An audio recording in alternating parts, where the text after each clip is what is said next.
Hello, welcome to MED Analyst channel today. So if you are new here, kindly check out my previous videos, like, subscribe, and drop your comments. So in this video today, I'll be teaching us how to parameterize our data source in Power BI Desktop. We'll be working with an Excel file. So to parameterize a data source for an Excel file, it means when you replace the hard-coded file paths in your query with a variable, the parameter. That is what it means by parameterize. So, and this allows you to dynamically change your file location or name it. So we're going to have a practice right now. And follow me. So first of all, I want to get my data. Let's say workbook. I was working with this data. There's the e-commerce data.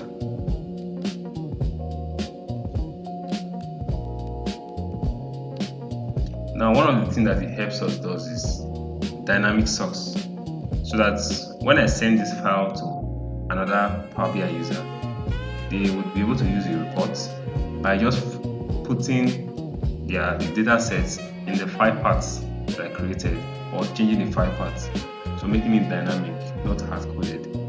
So you can have a centralized control. It's flexible, it's maintainable, it's scalable, several other options. So I'm going to bring out 1, 2, 3, all the tables basically. Then I have my customer, events, product, and data dictionary. I will transform data.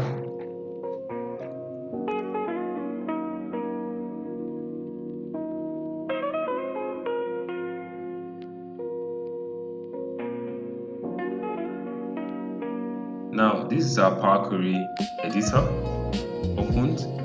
I have my customer data sets, I have my events, I have my products, I have my dictionary. So basically, the customer is a dimension table, the events is a fact table, the products dimension table, while this is dictionary. Okay, so the first thing I'm going to do, I'm going to click on the home tab, manage parameter, click on new parameter, right? So I want to have a folder path, I want to have a file path. So I'll call this folder path, right? So that's the first parameter I'm creating. Next parameter, I'm creating a new parameter. I'll call it file path. Now, call it file path. Now basically you can add description here. Things like, okay, this contains the files for the reports, then the folder I got about. Okay, this is the folder.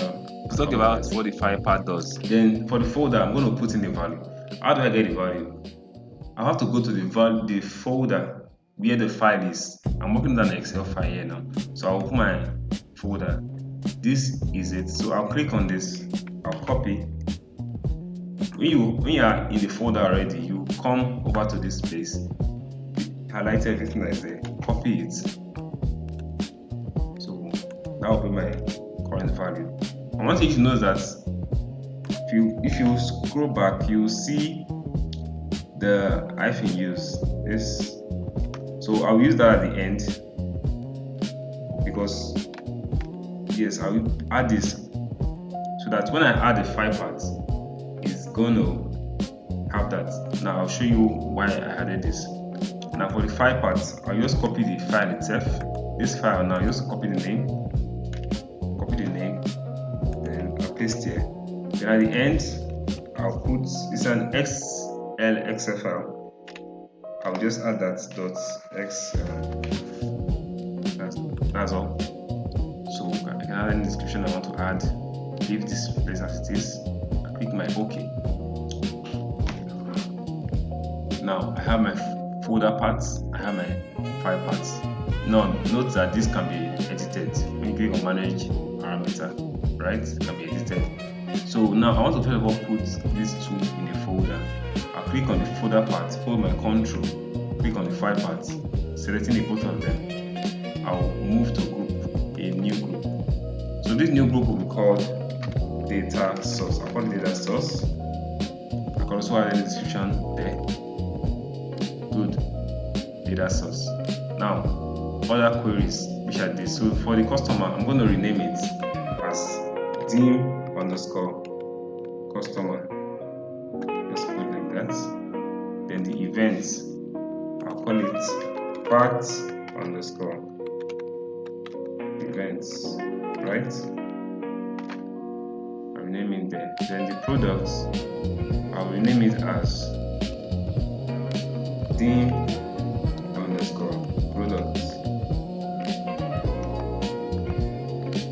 right? So dictionary, I did this like this.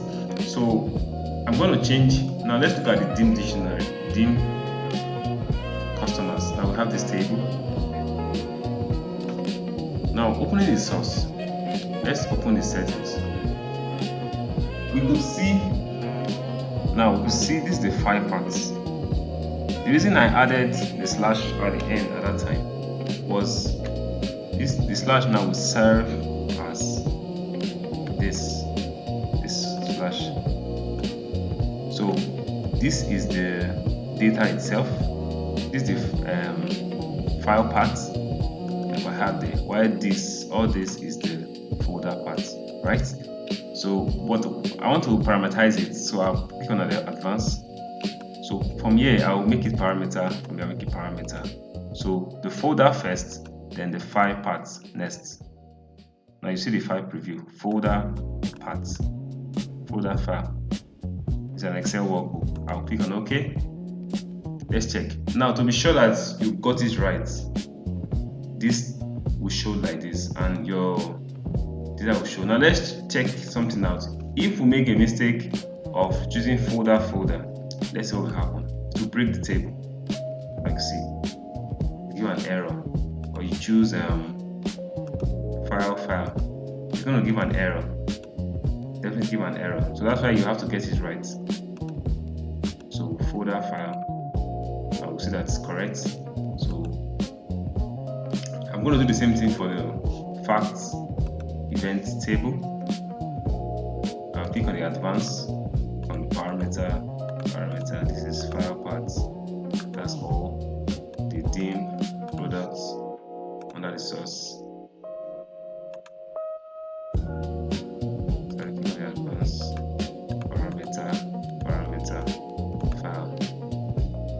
Good.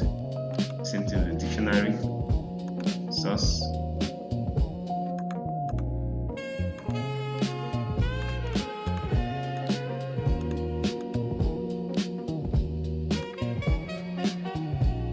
Now you will see that we're on track. So the next thing I'm going to do for proper documentation, I'm going to arrange my queries here. The dim tables should be in a folder. Now I will click on the customer, hold my control, click on the product, and right click, move to a new group. I'll call this dim tables, right? Then this, I'll move to a new group. I'll call it facts tables. Why this would be dictionary, right? So that's all for this. Why you don't use data cleaning?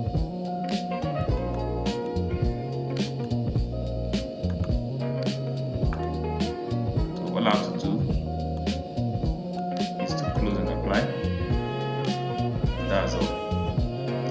So sending this report to another Power BI user, all they have to do is to check out the parts and either change it or follow the pattern I used. Placing the data sets in the exact parts, or just having to change the parts. So we have come to the end of this video. Kindly drop your comments, subscribe to my channel,